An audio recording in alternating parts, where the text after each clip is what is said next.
hermanos? Buenas noches, es un placer saludarlos. Sean todos bienvenidos a este programa de educación continua virtual que nos estamos reuniendo todos los martes y jueves a las 7:30 de la noche, hora de Perú. Para mí es un placer estar con ustedes aquí para poder estudiar y profundizar en el estudio de la palabra. Agradecemos en esta noche, como siempre, a la Asociación Peruana Central, aquí de Perú, y también agradecemos a la Adventist Theological Society porque nos han estado apoyando para poder hacer realidad esta serie de conferencias que van a durar durante todo el año. Pero también quiero hacer un énfasis especial en la división sudamericana de la Iglesia Adventista, porque gracias a ellos estamos teniendo la presentación de esta noche. Agradezco a sus líderes, por supuesto, por habernos permitido usar y poder compartir el video de esta noche. Así que antes de darle el pase al presentador, recuerden que nos pueden seguir por nuestros canales de Facebook y de YouTube como Biblia, Teología y Misión. En cualquier consulta pueden por ahí escribirnos, nosotros vamos a tratar de responder tan pronto como sea posible. El día de hoy está el doctor Alberto Tin. No lo presento como corresponde porque ya muchos de ustedes lo conocen y no es la primera vez que el doctor Tin está aquí con nosotros aquí. Así que el tema de hoy que tiene Alberto para nosotros es sobre el linaje de White, la hermenéutica del linaje de White, cómo entender al linaje de White, cómo interpretarle, etc. Ese es un tema bastante amplio y no va a ser la última vez que Alberto va a estar con nosotros. Así que antes de empezar, oremos. Amante Padre que estás en el cielo, Señor, gracias una vez más porque como todas las noches permites que nosotros podamos reunirnos por estos medios de Facebook y YouTube para estudiar tu palabra. Quédate con nosotros, Señor, bendice a tu siervo Tim, a los líderes de la división, de la asociación y de la ATS, de la Adventist Theological Society, y también a nuestros compañeros que estamos detrás del telón tratando de hacer lo mejor, por supuesto, para honra y gloria tuya. Quédate con nosotros, Señor, y ilumina a tu siervo Tim, que va a tener el mensaje de esta noche. En el nombre de Jesús, amén. Alberto, por favor, el tiempo es tuyo, adelante. Mira, no tenemos todo el tiempo del mundo, entonces vamos adelante. Y el tema de nuestro que yo quedé encargado de hablar es un poco sobre algunas reflexiones sobre la hermenéutica de Ellen G. White, con énfasis en texto y contexto.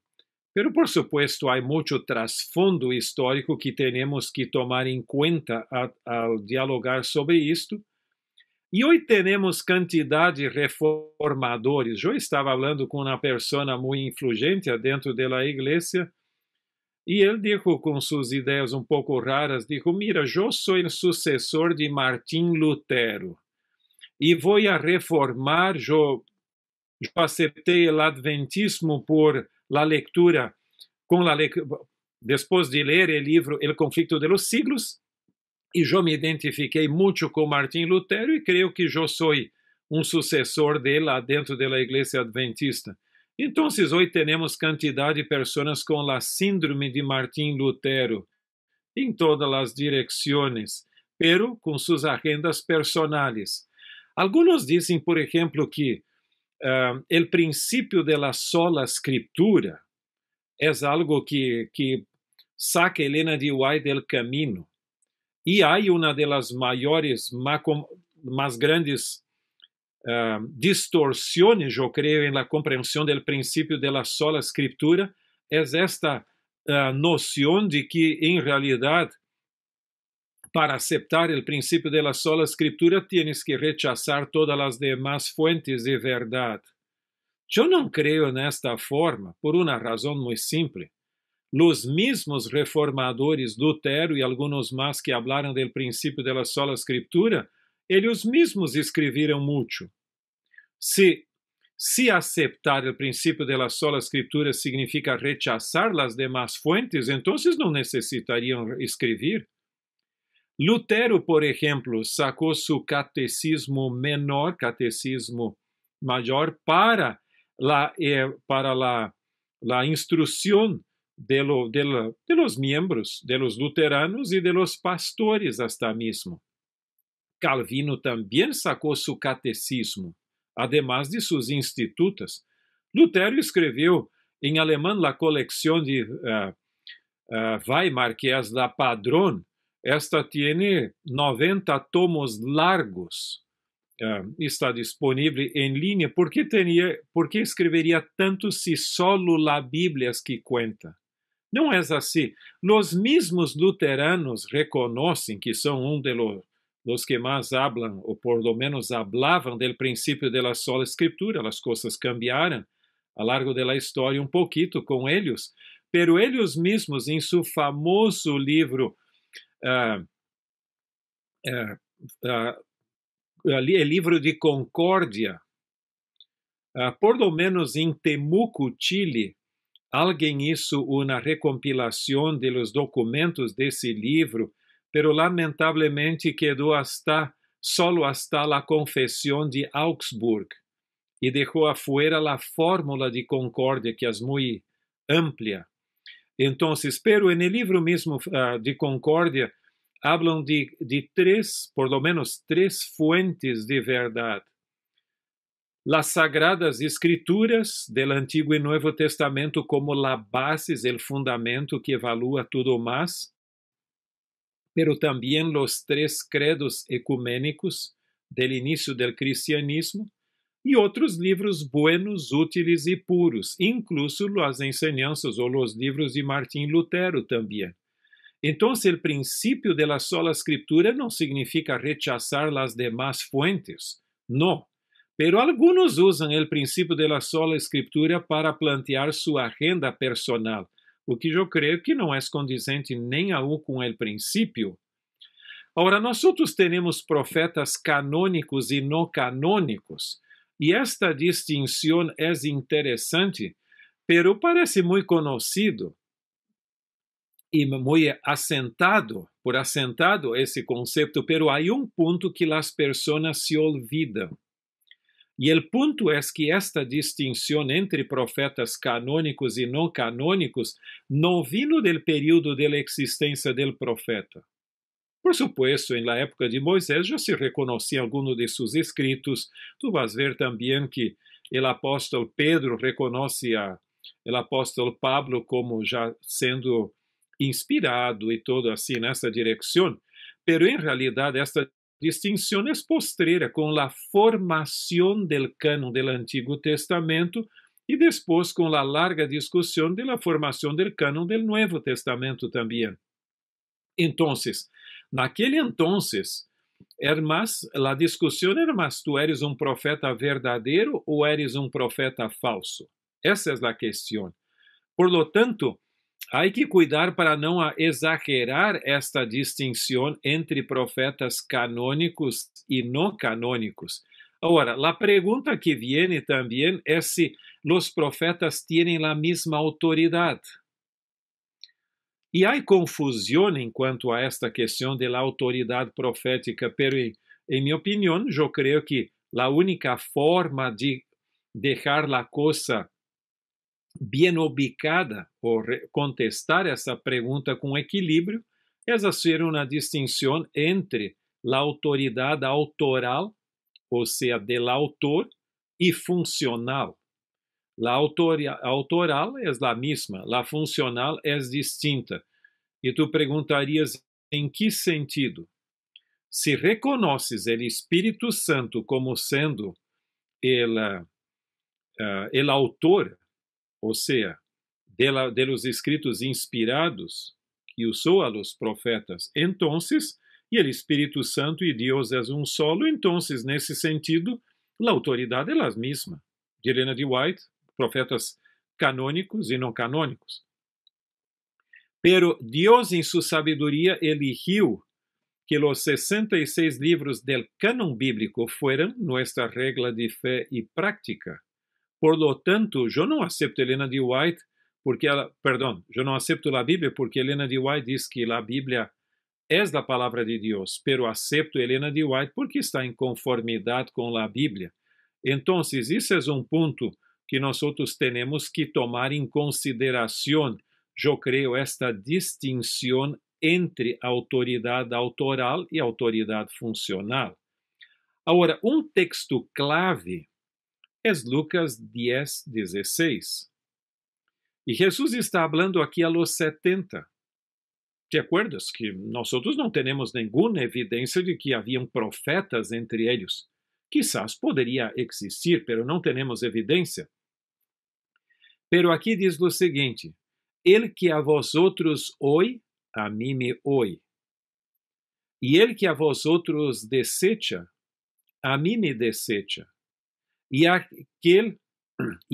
que me desecha a mí, desecha al que me enviou.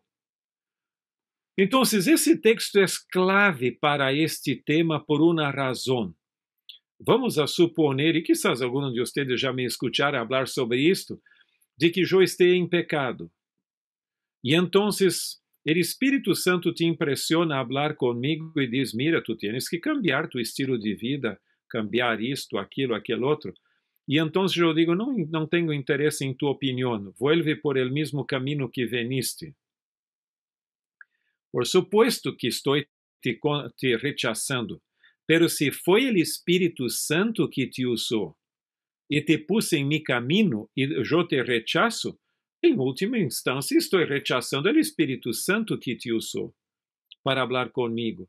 Se isso é válido para ti, para mim, para o predicador em la igreja, imagino que também para os profetas.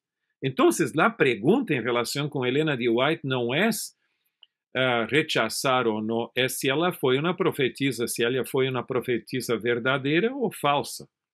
Se foi verdadeira, tenho que aceitá-la. Se é falsa, tenho que rechazá-la.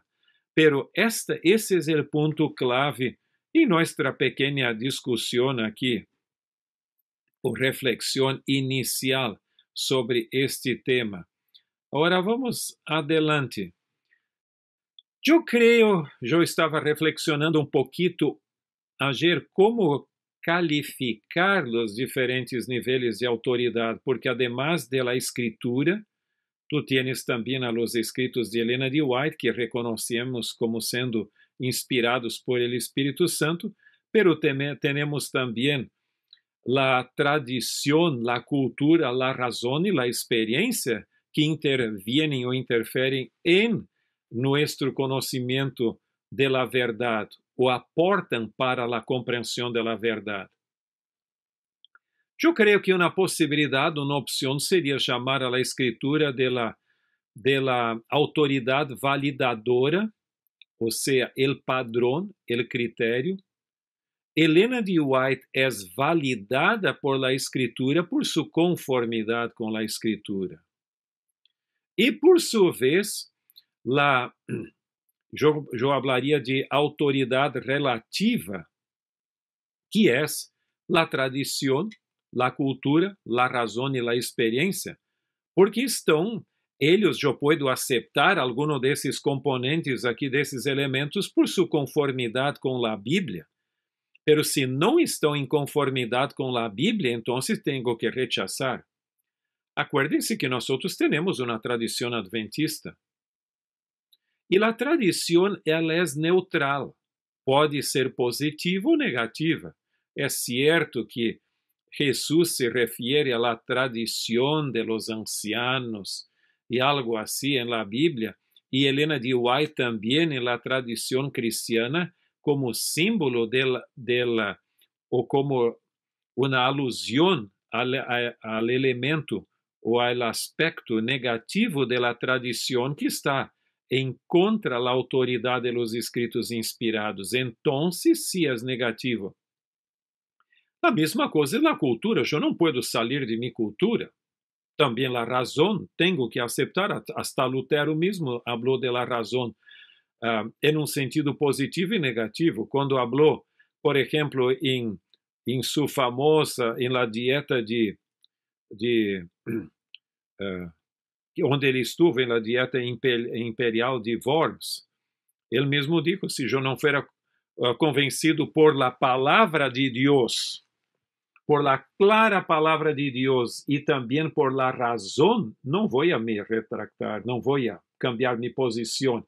Agora, ao mesmo tempo, Lutero escreveu muito em contra la razão de la filosofia aristoteliana de Aristóteles. Eu tenho um livro grueso em alemão solo sobre a fase inicial de Lutero e e sua dificuldade com Aristóteles. Al início, por supuesto, ele tinha admiração, mas depois não mais. E então, a experiência, nós temos uma experiência, hasta temos que testemunhar de nossa experiência com Deus a outros. Pero tudo isto é relativo em relação com a Escritura. A mim me gusta muito o que Alistair McGrath diz, que é uma das maiores autoridades, mais grandes autoridades, perdão, em Lutero e em la teologia da Reforma. Ele diz que sacerdote, ou seria, em nosso linguagem hoje, seria pastor, a autoridade dele é proporcional, déjame empezar outra vez. A autoridade de sacerdote não é em função de sua ordenação ou do ofício que exerce, pero de sua lealdade à Bíblia. Por lo tanto, eu não tenho autoridade por minha conta, não porque a função que eu exerço aqui, pero por minha lealdade à Bíblia. E a mesma coisa é tua autoridade, pero alguns creem que se tiene uma função dentro da igreja, esta função los torna quase infalíveis. Não é assim. Minha autoridade não é uma autoridade inerente a mim mesmo, ou seja, ela é uma autoridade que eu recebo, que viene por minha lealdade, é proporcional a minha lealdade à palavra de Deus. Esse é ponto que não podemos nos olvidar. Alguns creem que o título acadêmico los deja praticamente imortais. Mira, eu tenho os diplomas de tal universidade, tudo e coisa. O currículo não conta delante do Senhor. O que conta realmente é o que eu mencionei. Estar em conformidade com a palavra de Deus. Assim nós temos autoridade. Agora, además disto, os movimentos religiosos, e alguns de vocês já me escutaram falar sobre isto, empiezam para reformar a cultura em la qual existiram, e no segundo ou terceiro siglo de sua existência, então, tendem a se apartar de seu compromisso original e então passar por el processo de aculturação, ou seja, se reacercam de la cultura outra vez. Então, tu vas ver que a história do cristianismo pode ser toda uma cadena.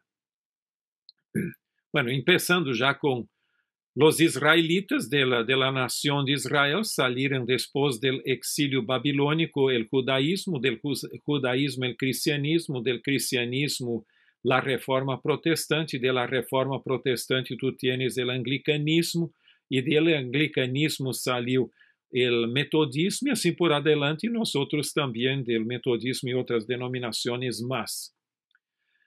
La seguridade que nós não vamos a ser reemplaçados por nadie é o zarandeo. O zarandeo vai limpiar a igreja daqueles que não estão comprometidos com a fé. Pero se tu me perguntares qual é a mais importante função de Ellen G. White dentro da igreja adventista, não é reemplaçar a Bíblia, tampouco ampliar a Bíblia. E te digo isto porque eu tenho diálogos com uma pessoa aqui que algumas vezes me escreve e me chama, que tem a teoria del cânon, de que o cânon foi cerrado algumas vezes, 5 vezes, e foi aberto para agregar outros livros. E começando com o Pentateuco, depois se abriu para outros livros. Eu creio que no período de Esdras, outra vez abriu o cânon para agregar coisas no Novo Testamento, e segundo ele, o cânon agora está aberto para agregar Ellen G. White adentro. Caramba! Eu não imaginara que havia toda uma teoria que pudera justificar alargar o cânon com Ellen G. White, pero estou absolutamente seguro que Ellen G. White não aceitaria este reconhecimento, ou seja, esta promoción canónica de sus escritos. En realidad, si puedes ver aquí en nuestra ilustración, yo veo que, en mi opinión, si tú me preguntares cuál es la más importante función de Ellen G. White dentro del adventismo, yo te diría que es exactamente esta. No reemplazar la Biblia, tampoco alargar la Biblia, pero nos mantener leales a la palabra de Dios. Y este es un punto muy importante para nuestra consideración. Yo también pienso algunas veces o que sería de nuestra escatología adventista sin esos dos libros aquí. Por supuesto, tenemos bases bíblicas, pero yo creo que quedaríamos un poco perdidos en el camino, no estando seguro en qué dirección la historia de la humanidad está caminando, en qué punto de esta historia nosotros estamos ubicados hoy y cuánto tiempo todavía nos queda, no en términos de marcación de fecha para la segunda venida, pero cuán cerca estamos de los postreros días, o si ya estamos en los postreros días, pero yo creo que Ellen G. White en estos libros y algunos de sus escritos es como si fuera un mapa que nos muestra muy claramente en qué dirección, onde estamos ubicados en nuestra caminata al cielo. Entonces, pero hasta los críticos mismos que critican a Ellen G. White mucho de su escatología, de lo que todavía queda, tiene elementos de la propia enseñanza que Ellen G. White nos dejó en esos libros tan importantes para los días aquí. Pero al mismo tiempo también tenemos relecturas de la palabra profética, o sea, de su autoridad. Por ejemplo, yo creo que para nuestras discusiones iniciales, o para por lo menos tenemos un marco teórico, para mí uno de los mejores ejemplos nosotros tenemos en el libro de Génesis. Y allí tú tienes el contraste y la tensión entre la palabra de Dios y la palabra de la serpiente. Entonces, allí tú vas a ver que Dios dijo: de todo el árbol del jardín, del huerto tú puedes comer, pero no puedes comer del árbol del conocimiento del bien y del mal. Pero después viene la serpiente y dice: no, tranquilo, tú no puedes quedar con la mente cerrada, tienes que abrir tu mente allí para una exposición, un conocimiento más amplio y no tan cerrado como Dios quiere. Ahora, si nosotros analizáramos esto en el contexto, la palabra de Dios naquele entonces era humanamente ilógica y descontextualizada. En primer lugar, no existía el pecado en este mundo.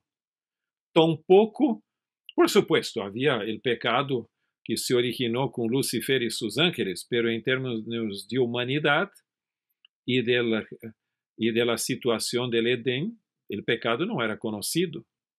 También não havia nenhum antecedente histórico que pudiera comprovar a palavra de Deus.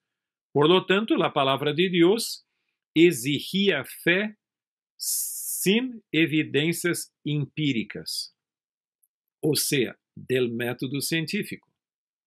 Então, se alguns desses teólogos de hoje estiveram naquele entonces, por supuesto, quedariam com a palavra de la serpiente, muito mais lógica y contextualizada, y hasta confirmada por el método científico, o sea, el método empírico. Pero, y hasta Eva, cuando fue evaluar entre la diferencia de la palabra de Dios y la palabra de la serpiente, se quedó con la palabra de la serpiente. Era más lógica.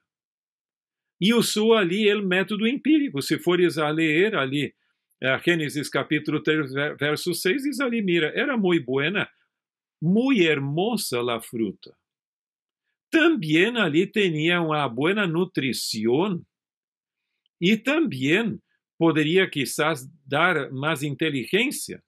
Y entonces, por supuesto, ela comeu el fruto. Si tú fueres al mejor laboratorio de análisis químicas de tu ciudad para evaluar o tener un análisis del fruto, por supuesto que vendría, mira, muy nutritivo, recomendamos su consumo diario. En tu desayuno poderias agregar a esta fruta que seria muito buena. Entonces não havia nenhuma razão lógica para Eva não comer. A única razão era a palavra de Deus.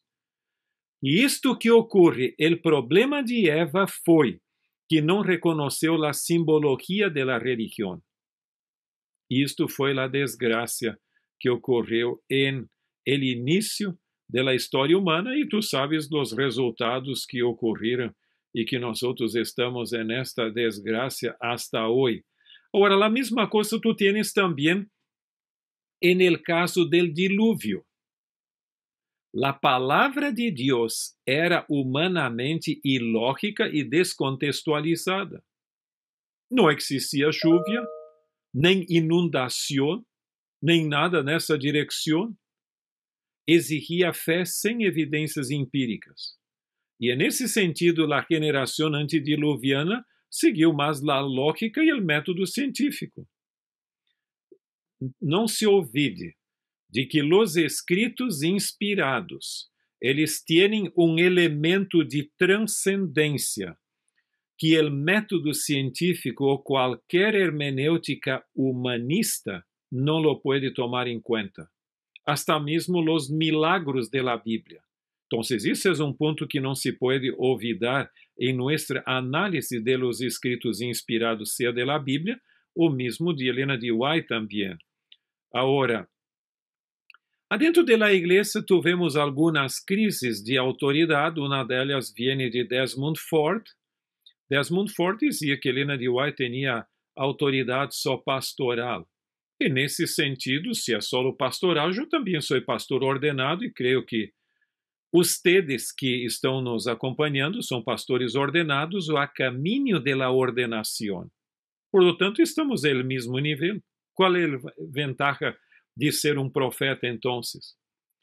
Depois, Alden Thompson vino com sua teoria, que lo planteou na década de 80, 1980, com sua série del Sinaí al Golgota, onde ele tem todo esse desenvolvimento que ele depois planteou nesse livro, Escape from the Flames. E neste livro aqui também, ele põe esta suposição de que os profetas do Antigo Testamento eram profetas mais de legalismo, porque era a única forma del pueblo entender as enseñanzas, pero la gracia vino en el Nuevo Testamento. Helena de White, hasta 1888, era mais legalista, depois entendeu la gracia e esse tipo de coisas. Dá uma ideia que o modelo evolucionista cuenta. Há que acordar-se que profetas também aprendem, pero também temos que tomar em conta de que os escritos mais amplios de la criação não estão no Apocalipse, estão no início. E Helena de White mesma diz que o Antigo Testamento é o Evangelho em símbolos e o Novo Testamento é o Evangelho em realidade. No Antigo Testamento, cada sacrifício antecipava a la venida de Jesus. Por lo tanto, não é dizer que isto é legalismo, há graça e justificação por la fé a largo do Antigo Testamento também. Agora, tu tienes aqui a George Knight, que ha cambiado significativamente sua posição, e ele habla, por exemplo, aqui, no primeiro livro que está ali à la esquerda, que nosotros, nuestra organización adventista, tiene la tentación católica. E nesse outro habla de la autoridade profética de Helena de White como sendo uma tentação mormona, así como los mormones ponen al escritos de Joseph Smith Jr. arriba de la Biblia, nosotros también lo hacemos. Yo creo que estas son generalizaciones que no se pueden tomar muy en consideración porque algunas personas lo hacen, pero no creo que esta sería la característica del adventismo en sí contemporáneo. Ahora, en términos de escatología, porque esta mi presentación es más en general, no es escatológica por naturaleza, porque después ustedes van a tener su secuencia escatológica, pero ya anticipando un poquito, en realidad, nosotros tenemos hoy relecturas escatológicas significativas, y una de ellas es el profetismo especulativo, como lo llamo. Entonces, tú vas a tener hoy cantidad de personas que não quedam adentro del princípio de la sola escritura, pero tomam citas de Ellen G. White e agregam muitas coisas a estas citas. E é aquilo que se chama el método del periódico. Ou seja, tu lês ali o diário de la cidade, ou as notícias que há, então tu encuentras alguma forma de fazer cumprimentos hasta artificiais e a pessoa queda como profeta por sua conta, porque o texto não é tão explícito, pero eu agrego significados e também cumprimentos do texto. Agora, a outra tendência que se tiene também e que está quedando forte hoje por influência do existencialismo e outras ideologias, é o desconstrutivismo cultural. Então, a pessoa diz o seguinte: mira, o cenário escatológico de Ellen G. White, por supuesto, foi bueno para o século XIX e se cumpriria allá, pero agora nós estamos mais de 100 anos lejos de Ellen G. White. O contexto é outro e quizás vai ser cumprimento distinto. Esta relectura não é só de Ellen G. White.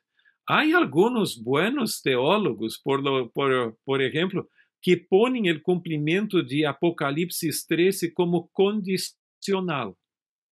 Pode cumprir-se, pode não. Pode ser a lei dominical, pode ocorrer, pode não ocorrer. Pode ser o dia domingo, pode ser outro dia da semana, algo assim. Caramba! Há detalhes que não são muito explícitos, pero enquanto a la lei dominical e as bestias, e também que tu tienes em Apocalipse, ali não há dúvida em los escritos de Ellen G. White, pero a pessoa hace uma relectura de sua perspectiva nesse sentido. E isto, por supuesto, queda Ellen G. White como relevante solo para sua época. Esta não é a posição de la igreja.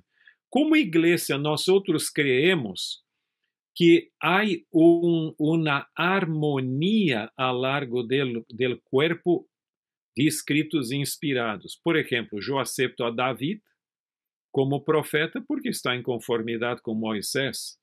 Também acepto a Pablo porque está em conformidade com os profetas anteriores.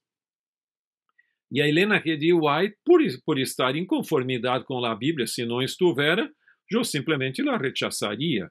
Então, esse é um ponto importante. Eu não vejo essa tensão entre Ellen G. White e a Bíblia que alguns exageram. Ora, aqui temos algumas citas oficiais da igreja. Acuérdense, para ser uma cita oficial, não é algo que eu simplesmente, mira, viene alguém da Associação General, hable alguma coisa, pode até ser o presidente da Associação General e tu diz que aquilo é oficial. Não. Aquilo é representativo do pensamento. É oficial quando foi tomado um voto, um acordo em uma assembleia da Associação General a cada 5 anos ou em um concílio anual. Del contrário, pode ser representativo alguma coisa, pero estes documentos que temos aqui são documentos oficiais da Igreja, por lo tanto, tendríamos que tomar em conta. Em el famoso documento Métodos de Estudio de la Bíblia, que foi votado em el concílio anual de 1986 em Rio de Janeiro, o documento diz muito clarito: los adventistas del séptimo dia creemos que Deus inspirou a Helena de White,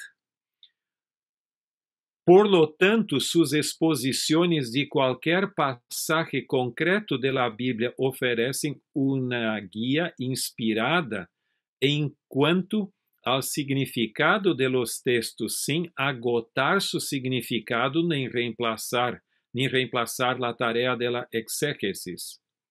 Então, aqui tu tienes uma cita muito importante, que ela tiene uma guia inspirada a la interpretação de la Bíblia. Tu tienes outras também em las 28 creencias fundamentales, la de número 18, habla clarito também que los escritos de Helena de White tienen autoridade profética. E não simplesmente autoridade pastoral, ou como diz George Knight, agora que Helena de White tem autoridade espiritual e missiológica.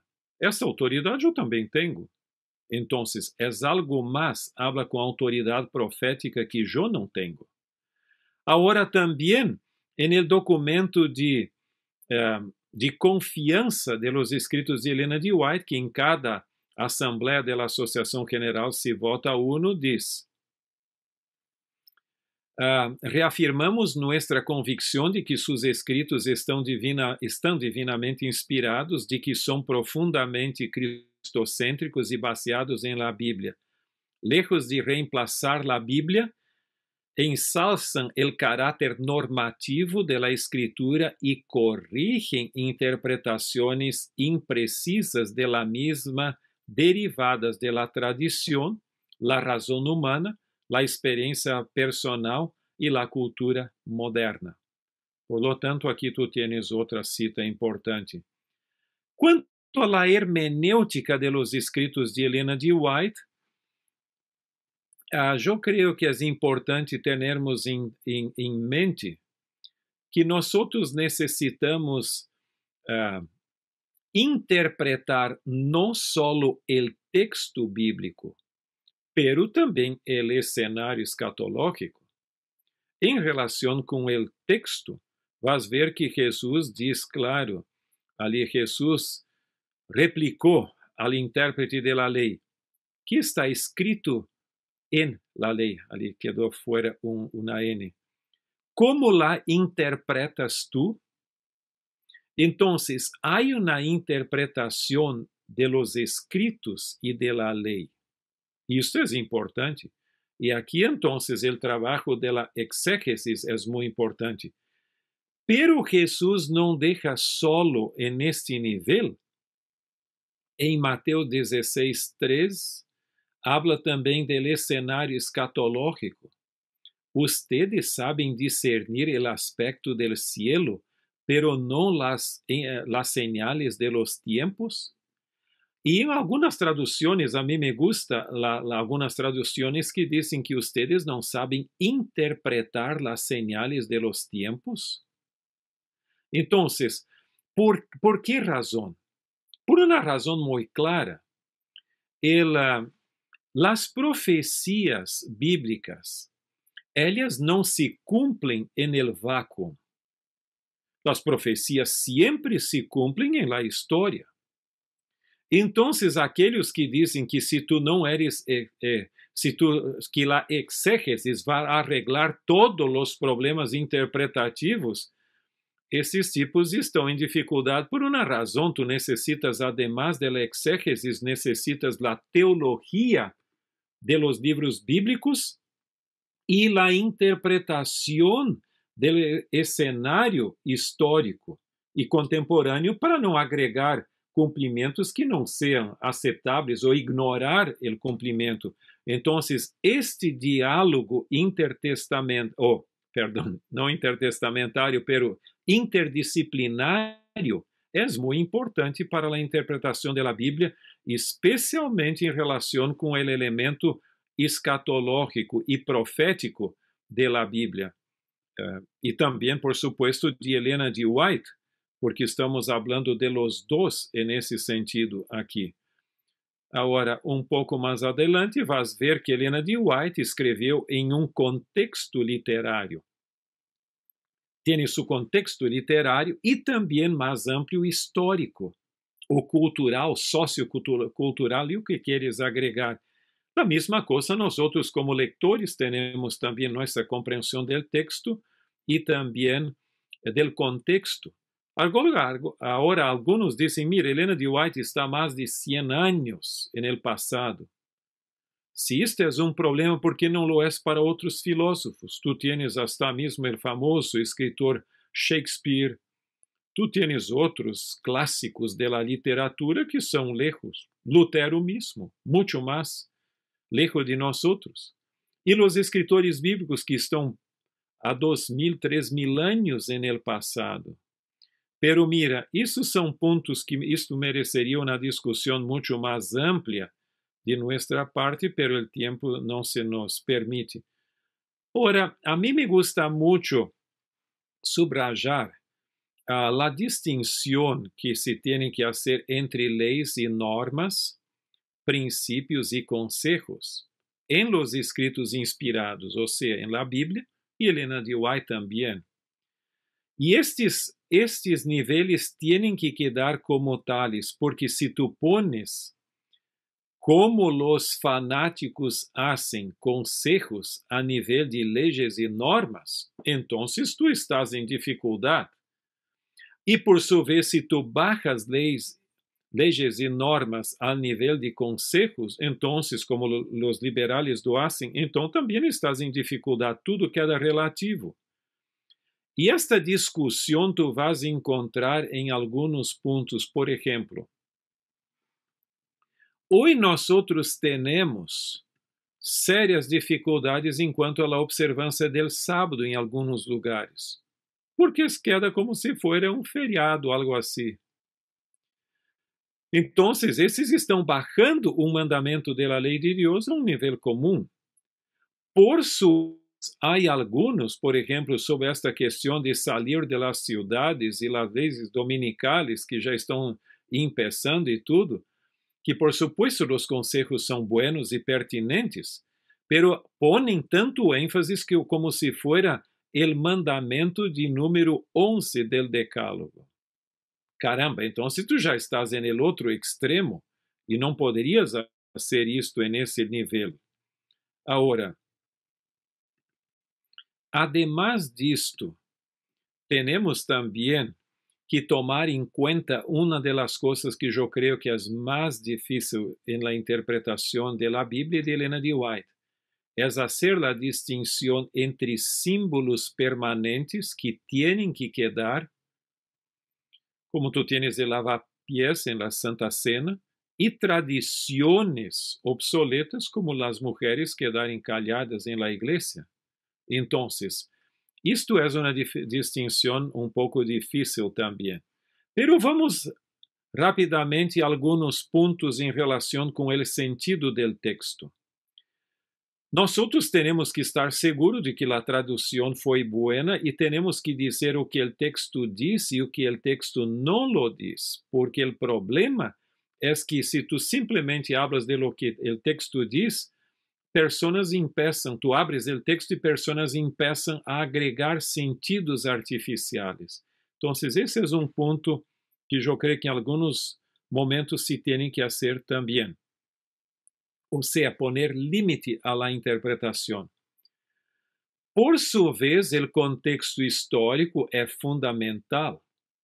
E o que faz a diferença entre os escritos normais e os escritos inspirados é que os escritos inspirados têm involucrados princípios universais hasta mesmo en cuando hablan de cuestiones normales. Por ejemplo, el final del libro La Educación, Elena de White dice que las mujeres tendrían, o las chicas de nuestros internados, aprender a manejar el caballo.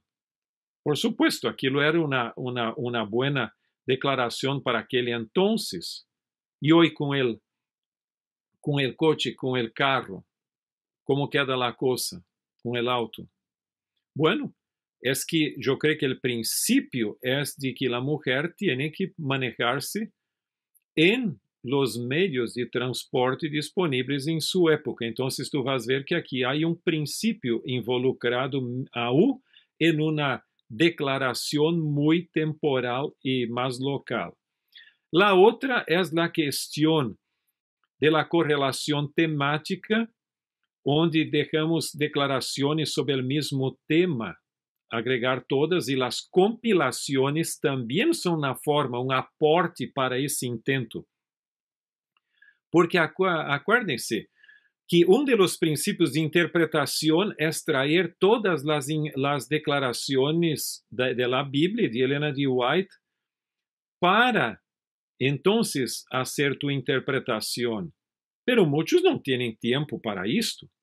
Entonces, una compilación es una forma de ya hacer un trabajo preliminario para la interpretación y que después tú puedes quizás aprofundizar o agregar algo en esta dirección. Ahora,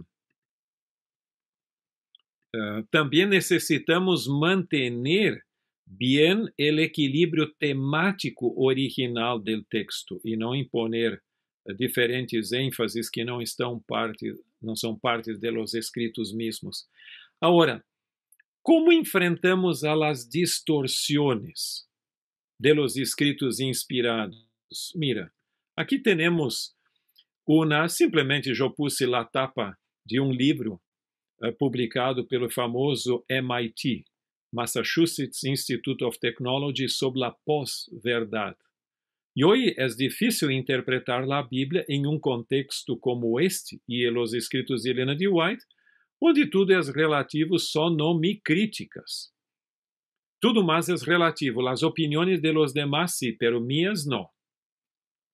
Agora, temos que tomar em conta alguns princípios, algumas coisas. Provérbios, capítulo 26, el verso 4 e 5, nos diz: nunca respondas al necio de acuerdo con su necedad, para que no seas tú también como él. Caramba. Y ahora viene el otro lado de la moneda.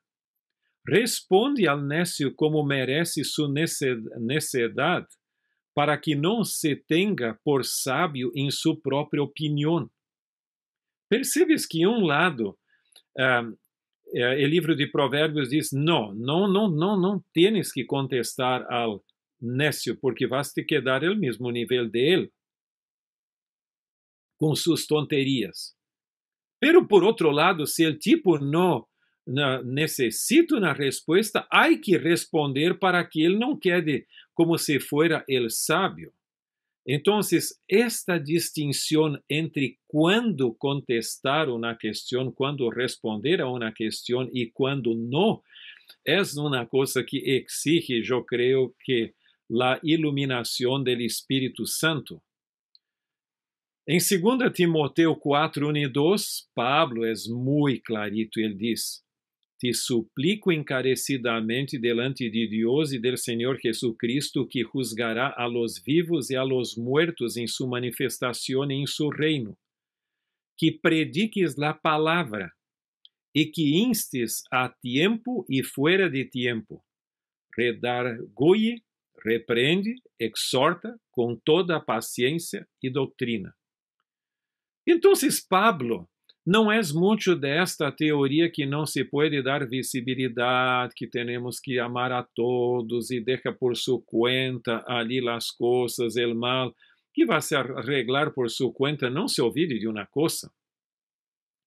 Muitos de los problemas que hoje não temos solução são problemas que, quando poderiam ser arreglados, não lo fueram. e depois queda uma herança. Ustedes são distritales.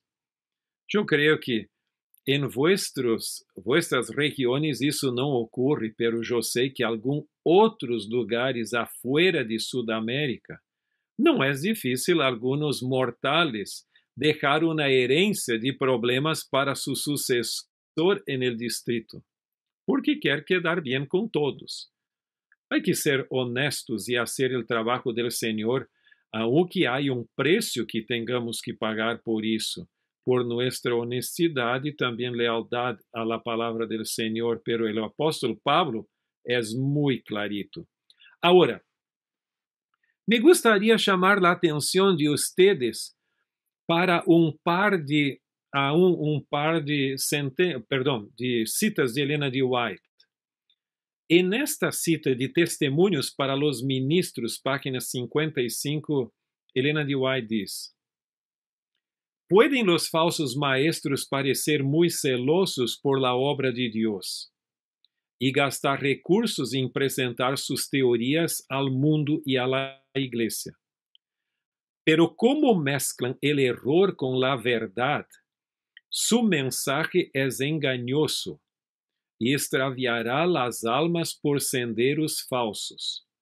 Es necesario hacerles frente y oponérseles, no porque sean hombres malos, sino porque enseñan errores y procuran poner sobre la mentira el sello de la verdad. Entonces, Helena de White también es clara, como el apóstol Pablo y otros del Nuevo Testamento, yo solo cité el apóstol Pablo, de que nosotros não podemos deixar el error simplesmente ali, porque se não formos a dar uma resposta, entonces mucho de las enseñanzas del Nuevo Testamento não hacen sentido, porque mucho foi reprovação que Pablo escreveu a suas igrejas naquele entonces. Agora, há uma outra cita também del mesmo livro Testemunhos para los Ministros, onde Helena de White agrega: Ciertos hombres harán declaraciones sin fundamento, con el tono categórico de quien posee la verdad. Pero no hay objeto en discutir con ellos acerca de sus aseveraciones espurias. Porque não adianta, esse tipo não hace sentido, esse tipo solo sabe enseñar e não mais a ser estudante, é solo maestro e não estudante, então é praticamente pérdida de tempo. Pero mira o que Helena de White então agrega: La mejor forma de tratar com el error é apresentar la verdade e permitir que las ideias descabeladas mueran por falta de atenção. Contrastada com la verdade, la debilidade del error resulta claro para toda persona inteligente. Quanto mais se repitam los acertos errôneos de los opositores e de los que se levantam entre nosotros para engañar a las almas, tanto mejor se sirve la causa del error. Mira, tu necessitas da unção do Espírito Santo para saber quando tienes que te manifestar, te oponer a algo e quando melhor seria a indiferença. Pero não se pode ter, como se diz em inglês, não há esta fórmula de one size fits all, ou seja, que uma talha serve a todos. Não.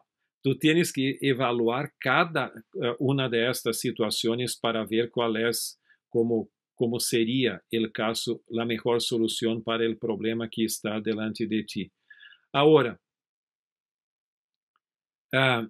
também Helena de White diz que nós não tendríamos que bajar, porque se o diabo pudiera tomar nossa agenda, nos manteria ocupado todo o tempo com as herejias. E há momentos em que temos também que dizer, mira, estamos fazendo uma obra importante e não podemos bajar. Por lo tanto, vamos fazer o trabalho do Senhor e não quedar involucrado con la agenda del diablo, que él quiere dictar nuestra agenda para su beneficio personal. Yo considero Helena de White como un GPS profético. Conoces el texto de Isaías, que é muy aclarador, diz que quando tu vas por um sendero te sales del camino para la derecha ou la izquierda, e entonces vas a escuchar una voz, por supuesto, del Espírito dizendo, no, este es el camino, quédate en él. Entonces, de la misma forma, el GPS não é el camino, tampouco é el destino, pero te mantiene del camino. E eu creio que os escritos de Helena de White não são o canon bíblico, tampouco é nosso destino final, pero nos mantienen leales a Cristo, que é o caminho, e também a suas palavras, que são para nós outros, para nossa segurança. Então, é um GPS poderoso. E eu tenho uma declaração minha mesma que puse aqui. Correctamente usados, los escritos de Helena G. de White nunca reemplazarán la Biblia, sino que nos llevarán a una comprensión y a un compromiso mayores con respecto a Dios y su palabra. Aún la Biblia tiene una autoridad validadora de todas las demás fuentes de verdad. Los escritos de Helena de White portan una autoridad validada por su conformidad con las Escrituras.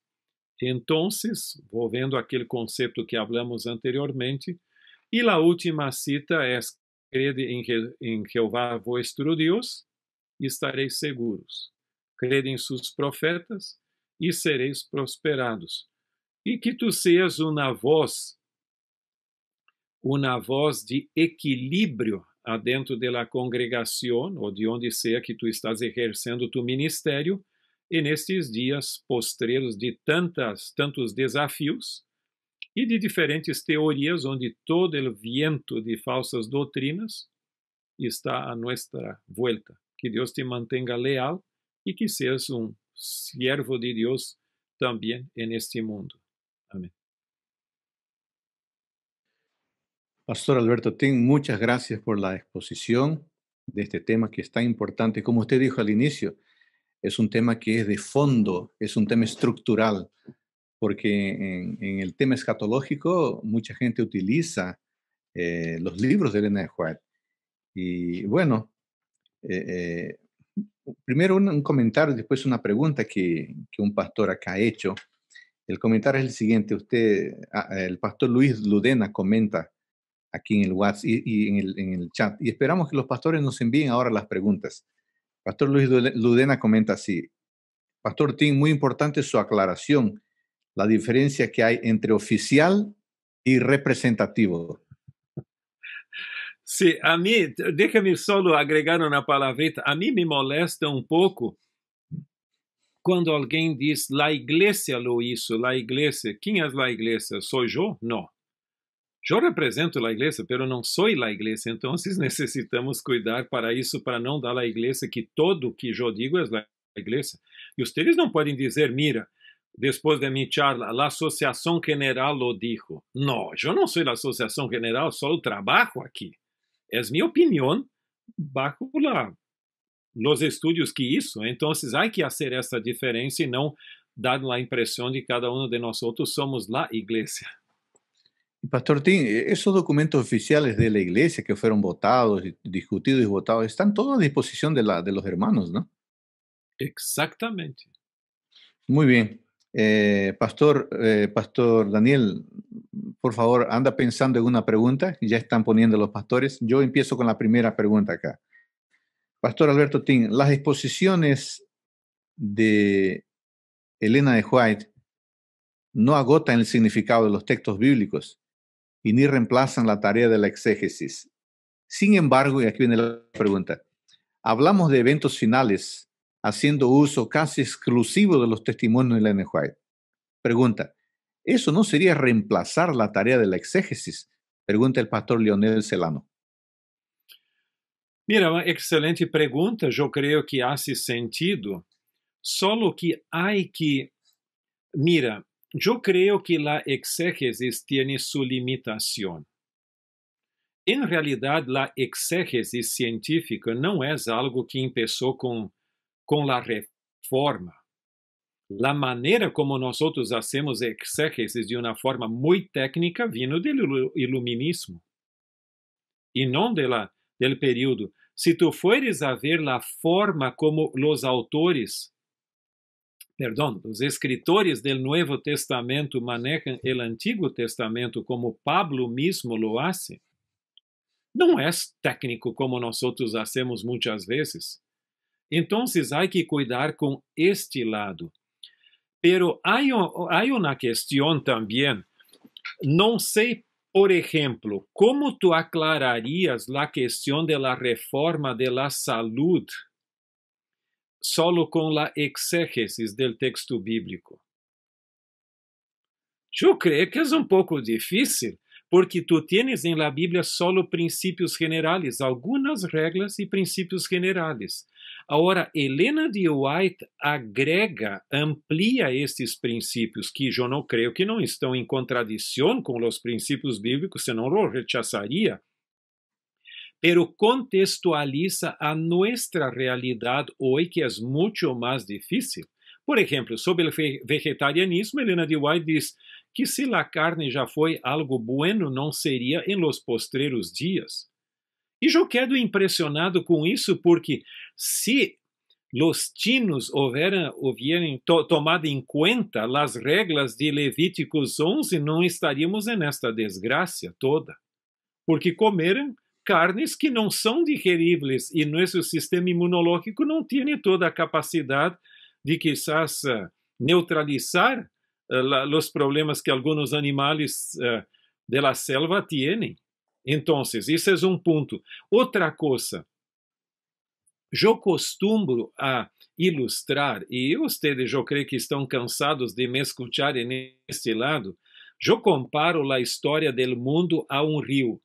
Semejante, siempre uso la ilustración del delta del río Paraná, que el río viene por montes y valles y por todo que lugar, y antes de llegar al océano de la eternidad forma un gran delta ideológico, religioso y ideológico. Y en realidad, en Argentina, por lo menos en Buenos Aires, hasta hoy, no es solo cosa del pasado, cuando viene un navío del extranjero y tiene que subir el río Paraná, un capitán de un navío local maneja el navío por el canal que tiene la profundidad necesaria para la navegación. Entonces, yo creo que la misma forma, Elena de White vino por la complejidad del mundo. Y te diría una cosa, en la configuración que el mundo tiene hoy con tantas ideologías, nosotros necesitamos de esta aclaración hoy. Entonces, yo creo que la escatología bíblica es buena, allí está toda la base para la aclaración y contextualización en lo que está ocurriendo hoy en el mundo. Necesitamos disto. Entonces, perdón, pero la exégesis no nos aclara todas esas cuestiones de salud y escatología. Entonces, porque nosotros, perdón, pastor, solo una idea más. Nosotros como adventistas, yo creo que tenemos una falsa humildad. Dá a impressão que Elena de White não pudo agregar nada. Simplesmente falar do que a Bíblia já dijo. Então, nesse sentido, não necessitamos de nada mais.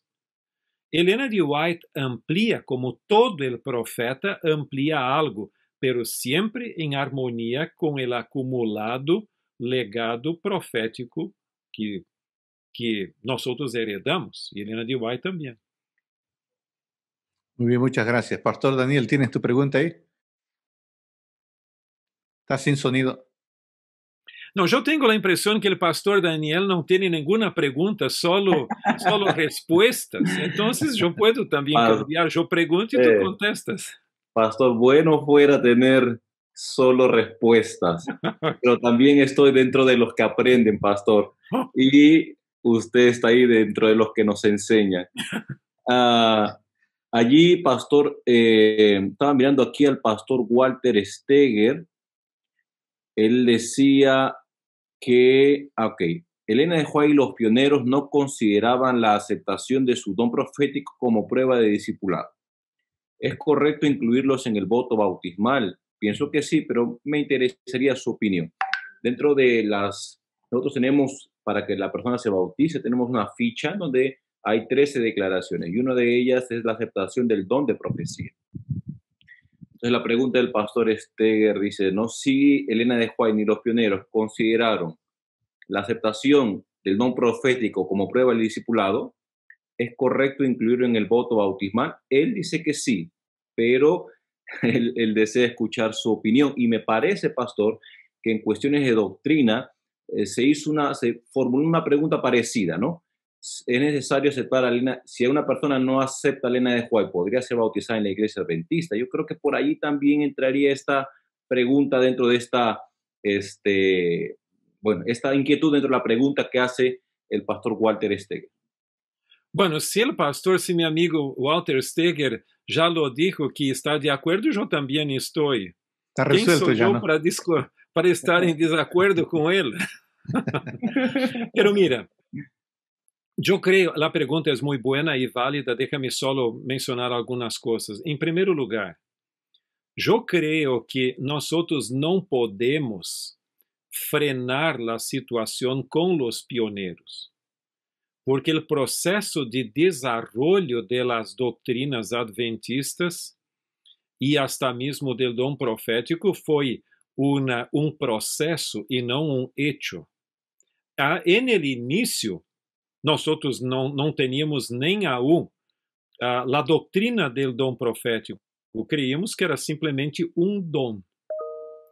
Depois, com Otis Nico, e vocês, se querem, podem ler um pouquinho mais em meu livro, El Santuário Mensagem de los Tres Ángeles, onde eu hablo um pouquinho desse desenvolvimento.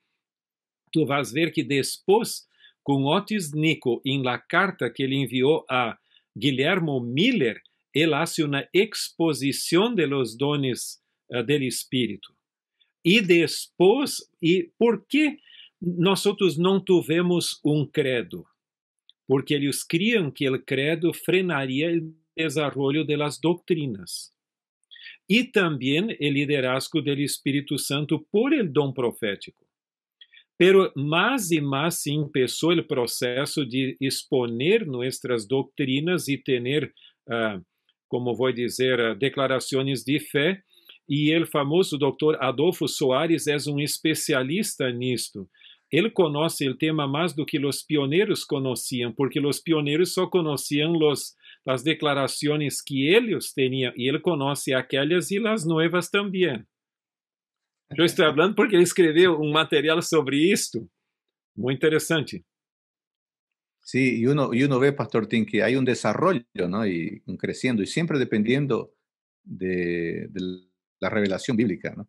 Sí, y entonces, mira, déjame solo poner una cosa. Llegó un punto en que cosas que en aquel entonces no eran claras, por ejemplo, la carne de cerdo, chancho o puerco, lo que quieres llamar el animal, no era considerado nem aún parte de nuestro estilo de vida. Assim que, hasta Elena de White diz, não, despacito, para Haskell. Se Deus quer, vai nos revelar depois.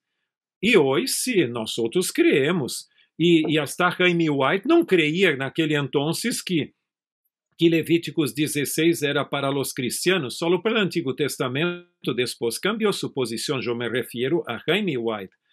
Entonces, como o dom de profecia é parte das enseñanzas do Novo Testamento, nós outros chegamos à conclusão que não, se nós outros somos favoráveis à tota escritura, ou seja, à totalidade da escritura, não podemos deixar afuera este ponto.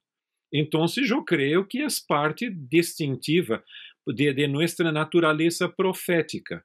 Nós outros surgimos em um tempo profético com uma voz profética em la restauração da verdade, Elena de White, e com um mensagem profético para predicar ao mundo. Então, é parte de nossa herência. como outros pontos foram agregados também neste. Agora, o ponto é que alguns não lo tomam em sério.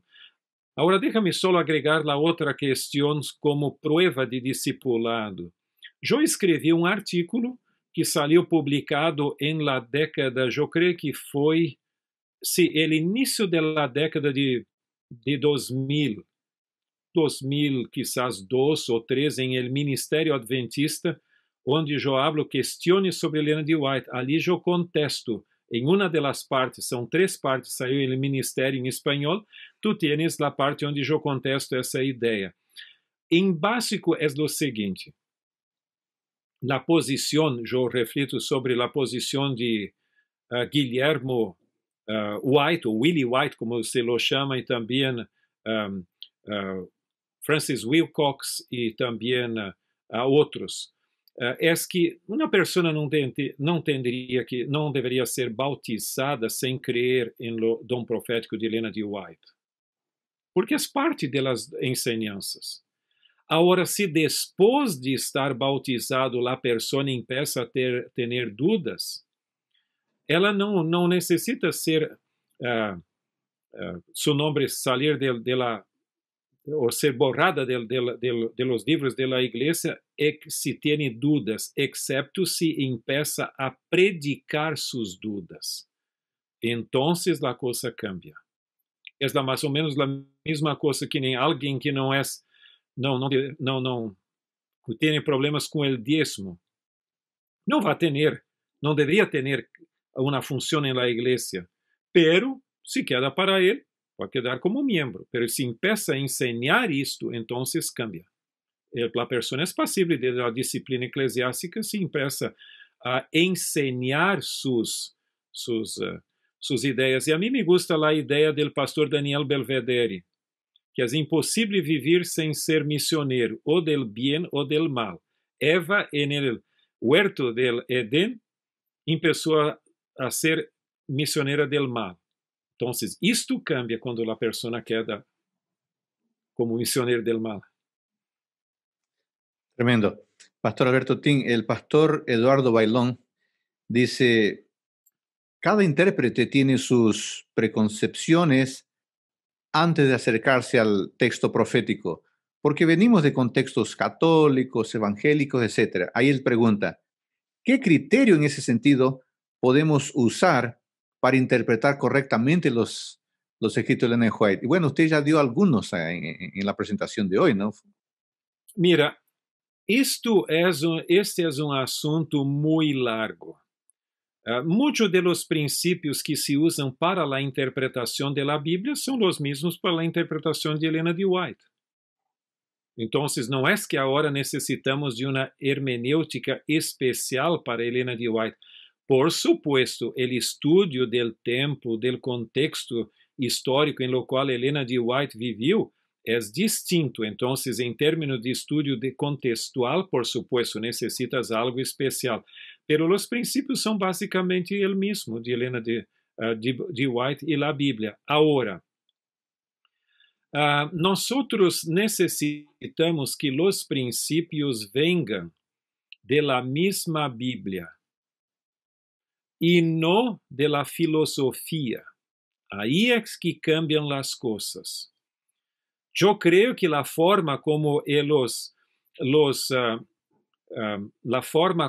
escritores del Nuevo Testamento usaron el Antiguo Testamento tienen un aporte para nosotros. Ahora, hay que también acordarse que profetas tienen alguna libertad que nosotros no la tenemos. Por ejemplo, un profeta puede establecer tipología. Pero yo como no profeta no tendría que hacerlo, porque senão estoy en el camino del alegorismo. Essa é uma liberdade que ele tem que nós outros não temos. Ellen G. White, a forma como ela usa a Bíblia, seria uma forma também de nós outros usarmos. Eu creio que tu tens materiais sobre isto que podem nos ajudar, e no livro El Dom Profético, em la escritura e la história, eu tenho aqui a edição de Aces, por lo menos, há alguns que hablam algunos puntos, algunos capítulos importantes de Frank Hazel e também de Clinton Wallin, que hablam um pouco do uso que se hace do texto bíblico. Mira, uma coisa é ter simplesmente os princípios generais e outra coisa é a aplicação de los princípios. E eu creio que nesses capítulos de los dois, eu creio que hacen um excelente trabalho. Muy bien, Pastor Daniel, tu pregunta, por favor. Ok, Pastor. Bueno, aquí hay varias preguntas que los colegas hacen y uno hace mención sobre en los círculos académicos adventistas y algunos documentos oficiales, Elena de White no es citada así como una referencia, ¿no? Entonces él más o menos da a entender de por qué, ¿no? Por qué eso está aconteciendo, ¿no? Bueno, em sério, há dificuldade algumas pessoas que não usam Elena de White, pero também alguns documentos oficiais da igreja não são simplesmente para nós outros, para consumo interno. É para fora. É a mesma coisa como em uma campanha evangelística. Tu não vas ali empezar já com Elena de White todo o tempo. Então, muitos dos documentos oficiais se tomam em conta Elena de White sem citar-la. Porque, por exemplo, a posição adventista sobre o ecumenismo é uma coisa que vai se levar para outras pessoas, quizás hasta em diálogo interreligioso, alguma coisa assim.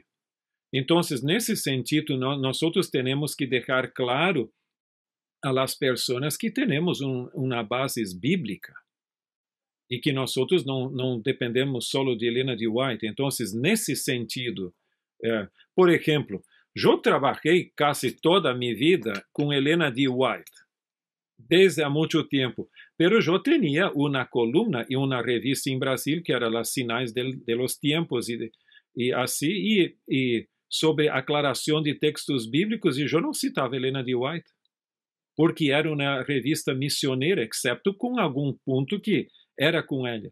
Depois que tive uma coluna em la revista del anciano, eu cambiei. Então, tinha mais liberdade, e nesse sentido. Pero não creio que distorcionei a Elena de White por não hacerlo. Então, eu creio que há uma diferença quando tu predicas a um público externo e quando és interno. Eu me preocuparia se o predicador, hablando para adventistas, nunca lo cita. Pero afuera es aceptable. Pastor Tim, yendo al final, más un par de preguntas. Elena de White fue inspirada, Pastor Fran Valdés, Elena de White fue inspirada, pero la pregunta es la siguiente, ¿y los compiladores fueron inspirados? Bueno, te puedo hacer, tú sabes que las mismas preguntas que se hacen en relación con Elena de White puede hacer en relación con la Biblia. Sí, correcto. ¿Y los que trabajaron en la compilación del canon bíblico fueron inspirados? Mira, Elena de White contesta essa pergunta. É interessante que há uma declaração de Elena de White que não se ha publicado, pero eu tenho em um material que vai sair ali que eu la pongo, onde Elena de White é bem clara que Deus preservou os originais hebreu e griego de la Bíblia, em suas línguas originais, confiáveis ao largo de los siglos. Essa cita aparece em um livro que é Problems in Bible Translation. Então, esse é um ponto. Ela também habla que Deus conduziu a formação do cânon. Então, há uma diferença entre a inspiração, que é algo que nós limitamos ao profeta, e a condução do Espírito Santo. O Espírito Santo não está limitado só à inspiração profética. Elena de White habla em los testemunhos e ela diz que há 3 formas de conhecer a vontade de Deus. Uma delas, e a mais importante, é a Bíblia. A outra é a voz em la consciência. E a outra é a sus providenciales hechos en la historia, como Él conduziu la vida. Eu creio que muitos de vocês que são pastores podem ver. Em meu caso, eu não tinha ganas de ser pastor. Eu tinha outra carreira. Hasta que vino um pastor e disse para mim, quando eu era muito jovencito, tu tenias que fazer teologia. E cambiou toda a minha vida, toda a minha carreira. Então, eu creio que Deus pode dirigir. E eu creio que no processo de compilação, não é que quede infalível, mas eu creio que o Espírito Santo atua, não no sentido de quedar infalível, pero no sentido de fazer o melhor possível. Agora, Helena de White mesma diz que a linguagem humana é imperfeita. Não é simplesmente como um estrangeiro como eu. E alguns me perguntam quantas línguas tu hablas. Eu digo, bien, nenhuma. Então, em nossa casa se falava 3. Então, mira, tu vas... Pero mira uma coisa. Então, é nesse sentido o que ocorre. Eu creio que o Espírito Santo preserva os materiais e se hace el mejor. Pero muitas vezes quando tu diz alguma, sí, as compilações têm seu problema, a compilação tem seu problema, está bem, então me diga qual é o problema. Se hable normalmente em princípio. Me gostaria saber qual é o problema para que seja corrigido. Pero é mais ou menos aquilo. Eu não provei a comida, pero não me gostou. Oh, caramba, então... En este sentido, Pastor Alberto Tin, el pastor Guillermo Ordinola dice, ¿qué nos recomienda usted, Pastor Tin, para uso de sermones? O citarlos o escribir libros, citar los escritos originales de Elena de White o citar las compilaciones de los fideicomisarios. Mira, eu creio que uma coisa é quando tu escreves um texto acadêmico. Então, tu tens que ir realmente ao original, se necessário, pero o princípio é o seguinte. Sempre citas, porque nós estamos falando em castelhano. Então, o princípio é sempre citar la traducción al español o el castellano y no empezar a hacer nuevas traducciones. Entonces, algunos ingresan en no sé si se usa el término en castellano, exhibicionismo, pero entonces da la impresión que yo manejo el inglés, entonces agrego todo cosa ali. No. El principio es usar la traducción, si es confiable, y el libro que as pessoas têm acesso ao livro. Porque eu posso citar uma fonte ali que nadie conhece, então é praticamente de pouca utilidade. Porque alguém pode tomar um aponto dizendo, mira, caramba, como eu hago hasta? Uma pessoa está falando, caramba, este livro eu tenho que mirar esta cita, e lo pongo aqui, e se tem em minha biblioteca, bendição. Pero se tu citas Spalding and Magan Collection, caramba, o tipo nem escutou falar que existe isso. Então, ela não vai ter muita utilidade. Agora, por supuesto, o critério é sempre citar a obra padrão que é inicial. Por exemplo, vamos a suponer que há uma cita que foi sacada do livro Testemunhos para a Igreja. Então, agora, eu não vou citar o mesmo texto de uma matutina. Como o livro está disponível, eu vou citar o testemunho que está disponível em castelhano. Também outra coisa que às vezes eu vejo que algumas pessoas fazem, citam joias de los testemunhos. Esta era buena mientras não teníamos os 9 tomos de los testemunhos, que é padrão. De agora por adelante, em espanhol, temos que quedar com os testemunhos e não mais com joias de los testemunhos. Então, poderia agregar muito, pero alguns pontos assim. Pero tendríamos que facilitar as pessoas a poder também ter acesso. E um ponto mais. Se tu jamás los citas, Elena de White, em tus sermones en la iglesia, tu estás dando um mensaje que Elena de White pode ser bueno, pero a mim não conta muito. hasta Dwight Nelson cita Helena de White em sus sermones em Andrews. Pastor Ted Wilson, entonces, cantidad. Tú transmites un mensaje de confianza. Entonces, el sermón tiene que tener bases bíblicas, pero puedes agregar. Pero yo pondría citas que siempre agregan, y no las peores, porque de citas donde Helena de White vino con el palo, tenemos cantidad de ellas que siempre fueron usadas y generó un prejuicio contra Helena de White hasta. Pero algunas, hasta en libros donde no necesitaría, yo pongo una cita muy positiva. Por ejemplo, si tú vas a mirar el libro El Sábado en la Biblia, que yo escribí, tú podrías encontrar cantidad de citas de Helena de White, pero como es para afuera también, no puse. Pero agregué algunas donde Helena de White puse una idea fenomenal, muy buena, positiva, para despertar el interés. Excelente. Pastor Daniel, la última pregunta porque ya vamos al final. ¿Estás sin audio? ¿Estás sin audio? Lo siento, pastor. Washington Yáñez dice, los escritos de Elena de White en cuanto a los eventos del fin son la última palabra, o aún hay que esperar nueva interpretación. Me refiero a los últimos capítulos del conflicto de los siglos. Es muy, sabes que es muy relativo dizer última palavra.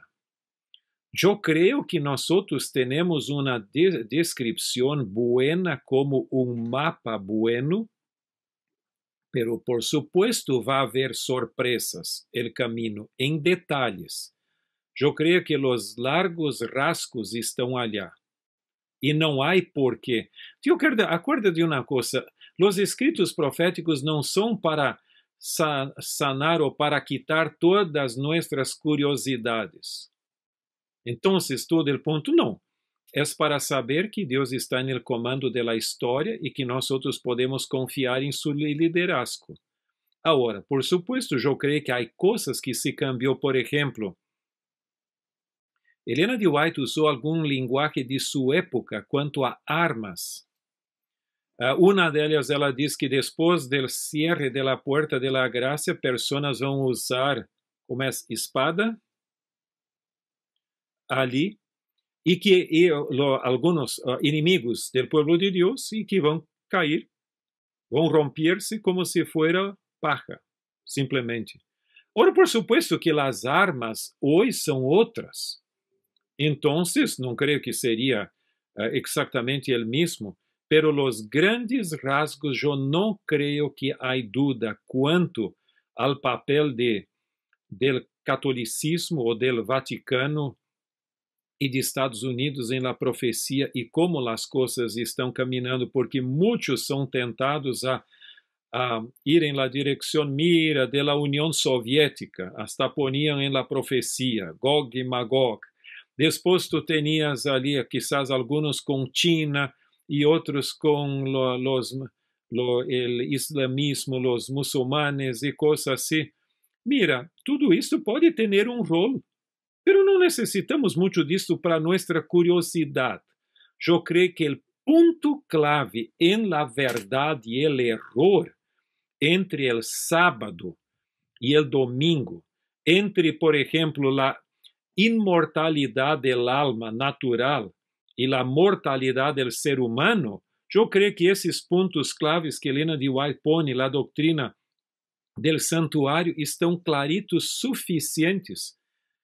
Não necessitamos tanto de todos os detalhes políticos, porque nossa missão é, nós somos um movimento de restauração da verdade, e é isto, e não podemos nos distracionar com estas distrações que há aqui, políticos, sociais e coisas assim.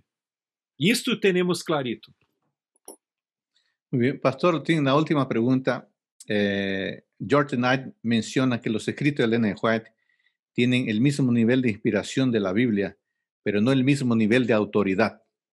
¿Cuál es su comentario sobre eso? Mira, en este sentido, yo creo que yo creía con esta cuestión de inspiración, estoy de acuerdo, pero mi respuesta, yo no podría decir que la autoridad es es distinta y tampoco que es la misma. Por dos razones. Porque yo creo que hablé de esto un poquito ali, pero solo volviendo a esto. Yo hago la distinción entre dos niveles de autoridad, por lo menos. La autoridad del autor es la misma. Y esto involucra hasta la inspiración. Ahora, de la perspectiva de la función, entonces es distinto. Yo haría... ustedes hasta va a salir en español hasta fines del año por IATPA, quizás hasta por ACIS también, el libro Understanding Ellen White, que es editado por Merlin Burt, que va a ser el nuevo director del White Estate.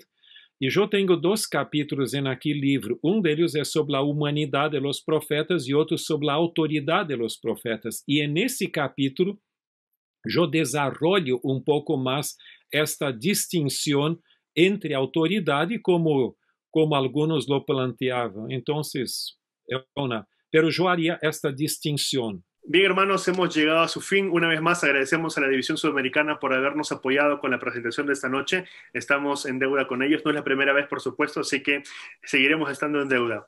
Hemos llegado al fin, hermanos. Para nosotros ha sido un privilegio estar con ustedes esta noche, este poco tiempo para poder conocer y profundizar en el estudio de la palabra. Recuerden que nos pueden seguir en nuestro ministerio como Biblia, Teología y Misión, donde van a poder encontrar todos los videos anteriores ya y los que vamos a ir transmitiendo en vivo durante el resto del año, los martes y jueves.